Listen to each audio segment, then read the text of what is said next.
Assalamualaikum warahmatullahi wabarakatuh. Ketemu lagi dengan Bribka Suyono, masih di channel Suyono Listrik. Tentunya masih membahas seputaran anxiety, psikosomatik maupun asam lambung. Dan tentunya berdasarkan pengalaman yang saya alami. Apa kabar Anda semua? Saya doakan semoga Anda selalu sehat, baik jasmani, jiwani, dan yang lebih utama Anda segera lepas dari anxiety, psikosomatik maupun asam lambung. Yang baru bergabung, saya sarankan Anda untuk melihat video yang saya yang dulu-dulu gitu ya. Oke, langsung saja saya akan membedah, yaitu tentang tidur. Ada dua yang saya bahas, yaitu yang pertama adalah masalah insomnia atau gangguan tidur, dan yang kedua adalah sensasi apa yang saya rasakan saat tidur, itu muncul gejala apa di raga saya atau di pikiran saya itu. Nah, nanti Anda tonton sampai selesai ya, karena ini nanti akan saya kasih solusi. Tentunya solusi di sini adalah yang saya lakukan.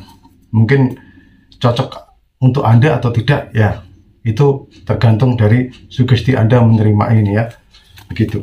Oke. Insomnia, gangguan tidur. Gangguan tidur adalah merupakan juga adalah gangguan kejiwaan. Ya, itu psikis terganggu. Nah, penyebab tidak bisa tidur itu banyak sekali. Ya, mungkin Anda lapar, malam hari nggak bisa tidur. Mungkin Anda memikirkan sesuatu yang berat ya, memikirkan apalah, terus ada ketakutan, kecemasan di diri Anda, ada sensasi atau rasa sakit di badan Anda, dan sebagainya, masih banyak. Nah, ini bagaimana mengenai psikosomatik ya, atau Anda yang alami asam lambung, susah tidur, itu wajar. Itu wajar dan sangat wajar sekali. Karena apa? Ya ini sensasinya memang begitu. Psikosomatik, asam lambung itu identik Anda akan susah tidur. Nah, ini Anda jangan menyalahkan tempatnya mungkin ya. Jangan menyalahkan tempatnya, jangan menyalahkan kok saya nggak bisa tidur ini, apa karena di kamar saya ada goib-goib dan sebagainya, begitu ya. Kita berpikir sekarang secara logika saja ya. Anda kalau terlalu banyak beban pikiran, saya yakin nggak bisa tidur. Memikirkan apapun yang susah-susah, nggak bisa tidur Anda. Bahkan orang senang pun kadang itu nggak bisa tidur. Memang beda orang, beda itu ya, beda pengalaman. Saya itu ya, kalau terlalu senang itu susah tidur.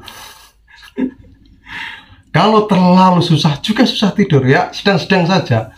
Makanya orang itu ada yang punya prinsip begini, kalau ingin memutuskan sesuatu itu jangan terlalu senang dulu ya. Maksudnya saya ini terlalu senang, wah senang sekali, terus saya memutuskan sesuatu masalah atau memutuskan apa, suatu keputusan itu, nah itu nggak boleh, karena terlalu senang. Bisa saja ya sudah karena terlalu senang. Dan saat kita marah atau susah, itu juga nggak boleh memutuskan suatu keputusan ya, begitu. Nah itulah, maka kalau sedang-sedang saja, nah itu sama. Kalau tidur itu, saya itu kalau terlalu senang ya susah tidur. Tapi sekarang alhamdulillah baru lihat bantal ya tidur. Kalau dulu susah sekali saya tidur ya.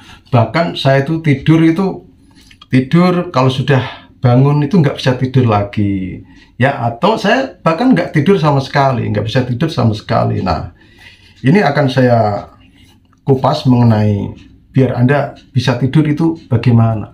Setidaknya ini tidak langsung Anda melakukan ini sehari langsung tidur Anda pulas, tidak ya. Harus menikmati prosesnya, harus sabar. Semua itu harus sabar ya. Nggak ada di dunia ini yang instan. Yang ada cuma mie instan, minuman instan. Itu oke.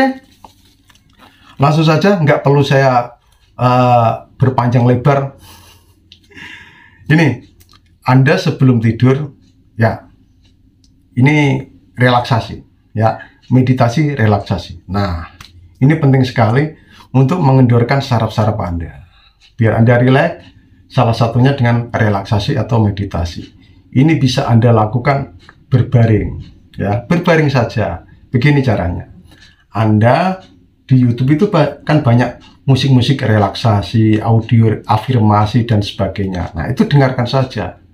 Atau Anda bisa mendengarkan panduan meditasi relaksasi dari saya. Ada di video saya. Terutama yang di laut itu ya, thumbnailnya yang di laut itu Anda dengarkan pakai headset. Harus pakai headset. Karena itu dirancang khusus pakai headset gitu. Nah, kenapa relaksasi meditasi ini bisa melatih kita untuk supaya nanti gangguan tidur lama-kelamaan itu biar apa namanya terpecahkan, atau Anda akhirnya nanti bisa tidur dengan sendirinya. Begini, relaksasi itu adalah mengendorkan atau merilekskan yaitu pikiran Anda, jiwa Anda, sekaligus merilekskan raga Anda. Di situ ada tuntunan-tuntunannya kalau dari saya ya, untuk merilekskan ini dan sebagainya. Nanti Anda kalau kepo ikuti saja. Gitu. Terus yang kedua, tetap berzikir ya. Kalau Anda Muslim, tetap berzikir. Kalau Anda non-Muslim, silahkan. Gitu. Terus yang ketiga, sebelum tidur Anda dengarkan yaitu sesuatu yang menyenangkan. Mendengarkan sesuatu yang merilekskan. Misalkan, Anda sebelum tidur, ya begini, Anda dengarkan sholawat kalau Muslim. Ya, kalau non-Muslim, ya apa terserah, begitu sesuai agama Anda. Nah, dengarkanlah itu terus-menerus supaya ada yaitu namanya nanti itu masuk di pikiran bawah sadar Anda, begitu. Dengarkan saja. Yang intinya itu ada musik yang rengeng-rengeng kalau orang Jawa ya, pelan-pelan begitu. Ya, itu. Atau musik-musik yang relaksasi, relaksasi gitu, suara alam. Nah, alangkah bagusnya itu Anda dengarkan lewat headset begitu. Itu ya, mendengarkan. Atau Anda kalau punya radio ya udah putar radio itu. Saya dulu begitu, radio saya masih ada. Nih, kalau saya tidur dengarkan radio ya, pelan-pelan begitu. Terus setelah itu saya relaksasi, meditasi, atau saya sebaliknya begitu.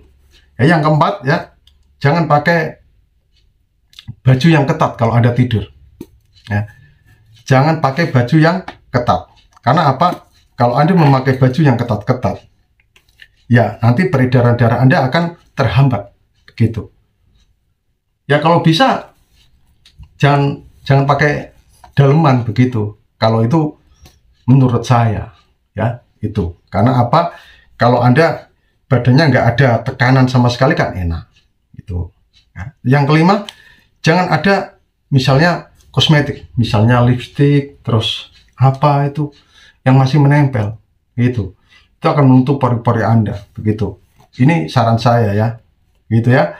Terus yang keenam, jangan berpikir, wah, Anda misalnya mau tidur ini, sudah berpikir gini, wah, jangan-jangan nanti saya nggak bisa tidur, jangan-jangan saya nggak bisa tidur. Nah, nanti itu nggak bisa tidur bener, karena itu saya alami, gitu. Itu ya. Terus yang ketujuh, tetap pakai aromaterapi, minyak angin dan aroma hisap, medicated oil dan dragon menthol, atau Anda punya aromaterapi yang lain. Nah itu, jadi saya itu ya, kalau tidur itu di samping saya ya, yang pertama radio, yang kedua handphone ya. Handphone itu saya dengarkan untuk audio-audio afirmasi ya, audio-audio relaksasi, terus minyak aromaterapi itu itu selalu ada di dekat saya tuh ya. Tuh. Terus yang kedelapan, Anda kalau tidur itu usahakan di tempat yang gelap atau remang-remang begitu. Karena apa? Tempat yang gelap atau remang-remang itu akan membentuk hormon apa saya lupa ya. Kalau nggak salah itu melatonin atau apa ya. Saya lupa, mohon maaf nanti supaya Anda mengoreksi saya. Nah, itu ya, gelap atau remang-remang. Itu ya. Yang kesembilan, tidurlah miring, jangan tengkurap ya, jangan tengkurap, telentang ya, boleh telentang sambil mendengarkan audio meditasi relaksasi atau audio afirmasi, atau kalau Anda nyaman ya miring ke kanan ya, atau miring ke kiri, terserah Anda. Tapi kalau saya dulu itu begini, saya pernah baca kalau orang punya GERD, asam lambung, nggak boleh miring ke kiri, tetapi saya dulu miringnya tidak boleh miring ke kanan ya. Saya pernah baca itu. Jadi orang yang punya asam lambung, ya, yang sering asam lambungnya naik, itu nggak boleh tidur miring ke kanan. Itu katanya, ya, saya baca begitu. Tetapi saya tetap tidur miring ke kanan dulu. Saya suka miring tidur ke kanan. Walaupun saya kadang ke kiri, tapi saya favorit ke kanan. Karena ini yang dilakukan oleh Nabi Muhammad SAW. Gitu. Itu yang saya tahu loh ya. Yang penting jangan tengkurap ya tidurnya, jangan tengkurap. Terus yang 10, jangan tidur sama istri atau suami orang.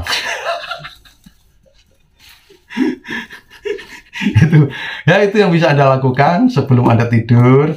Ya, itu lakukan itu terus. Memang untuk melatih ini susah ya, apalagi meditasi, relaksasi, nggak mau berpikir apa-apa sebelum tidur, itu memang susah ya. Biasanya kalau kita sering nggak bisa tidur kan, mau tidur itu kan sudah berpikir, wah jangan-jangan saya nggak bisa tidur. Nah itu terjadi betul ya, gitu ya. Jadi kalau Anda insomnia, silakan lakukan itu.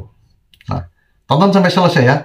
Sekarang mengenai sensasi apa yang saya rasakan atau gejala yang saya rasakan saat saya tertidur itu apa begitu.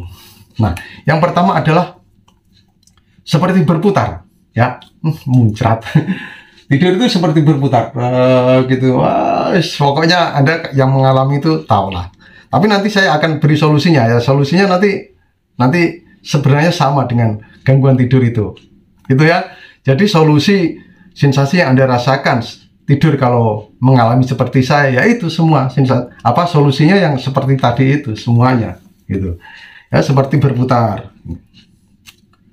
Nggak nyaman sekali, nggak nyaman. Kaki itu kayak gimana lah. Pokoknya ya Anda yang alami itu tahu lah. Terus yang kedua, terkejut atau tersentak. Begini misalnya ya, saya baru mau tidur, tidur ayam gitu ya. Itu kayak ada yang terkejut, tersentak di tangan maupun di kaki atau di badan saya itu. Bahkan kadang di leher saya kayak gitu. Nah, itu horor sekali ya. Terus yang selanjutnya seperti mau jatuh dari tempat tidur gitu, kayak mau jatuh gitu tempat tidur. Ada pernah alami itu nggak? Kalau pernah alami nanti tinggalkan di kolom komen ya. Terus yang keempat adalah tindian. Tahu nggak tindian? Tindian itu begini ya. Kalau bahasa medisnya, sebenarnya tindian itu ada bahasa medisnya, yaitu sleep paralysis. Nah, ini pernah saya baca yaitu gangguan tidur yaitu tindian atau sleep paralysis. Nah, jadi tindian itu begini. Kita itu mata ya seperti terbuka. Kita melihat, tetapi kita nggak bisa bergerak. Mau bicara aja nggak bisa. Kayak mati. Raga kita kayak mati gitu, nggak bisa gerak.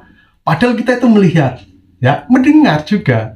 Nah, itu adalah tindian atau sleep paralysis. Nah, tindian ini bisa menyebabkan kita halusinasi, seperti melihat kayak ada pocong gitu ya.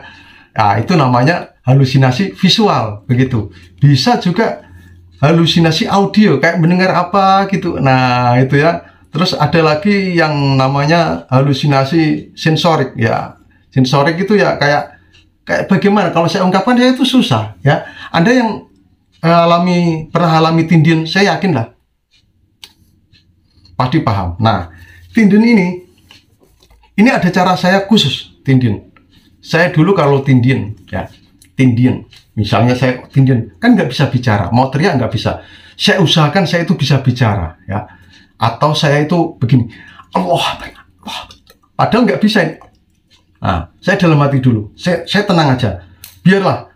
Biasanya kalau kita tindian itu kan badan kayak bagaimana gitu kan, kayak bagaimana itu. Nah, itu saya biarkan saja. Saya tetap dalam hati saya menyebut asma Allah, atau la ilaha illallah, gitu terus. Nanti lama-lama akhirnya kayak itu sendiri, sadar sendiri begitu. Nah, itu ya. Jadi tindian itu juga bisa menyebabkan halusinasi. Nah, tindian ini apa ada hubungannya dengan gangguan jin? Saya tidak tahu, karena saya bukan ahli supranatural atau ahli spiritual. Saya nggak ahli dalam itu, tetapi saya pernah baca itu ada bahasa medisnya yaitu sleep paralysis. Nah, dan itu mungkin juga ya nggak ada hubungannya ya. Saya yakin nggak ada hubungannya karena saat kita sudah sadar dari tindin itu terasa kayak darah mengalir jerut ya. Itu apa tandanya? Itu mungkin saraf kita yang terlalu tegang, kaku, kena tekanan terus akhirnya nggak bisa mengalir atau gimana. Itu menurut saya. Itu ya. Jadi kalau Anda tindin, saya dulu yang saya lakukan biarlah begini aja. Ya, kalau saya melihat sesuatu, apa itu kayak ada pocong, kayak ada apa itu. Pokoknya saya nggak mau lihat itu, terus saya dzikir begitu. Itu ya, itu yang saya lakukan.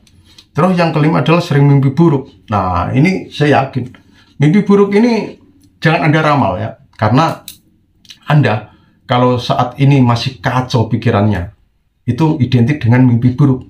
Misalnya Anda mimpi ketemu orang yang sudah meninggal, atau Anda mimpi meninggal, Anda mimpi jadi pengantin, mimpi apa, pokoknya mimpi buruk lah, nggak perlu saya sebutkan. Nah, jangan Anda ramal, karena kalau Anda ramal, Anda akan makin terpuruk. Ya, nggak usah ramal. Ya, kalau Anda mau ramal mimpi itu sama saya aja, karena ramalan saya itu bagus-bagus. Misalnya Anda giginya copot, berarti Anda akan sembuh, penyakit Anda akan rontok. Anda mimpi jadi pengantin, berarti kehidupan Anda akan harmonis sama pasangan Anda. Anda mimpi ketemu sama orang yang sudah meninggal, berarti orang yang sudah meninggal itu ingin Anda doakan. Anda misalnya dimimpin orang, atau Anda mimpi sendiri meninggal ya, berarti Anda umurnya panjang. Anda mimpi banyak orang di rumah Anda, atau Anda dimimpin rumah Anda banyak orang.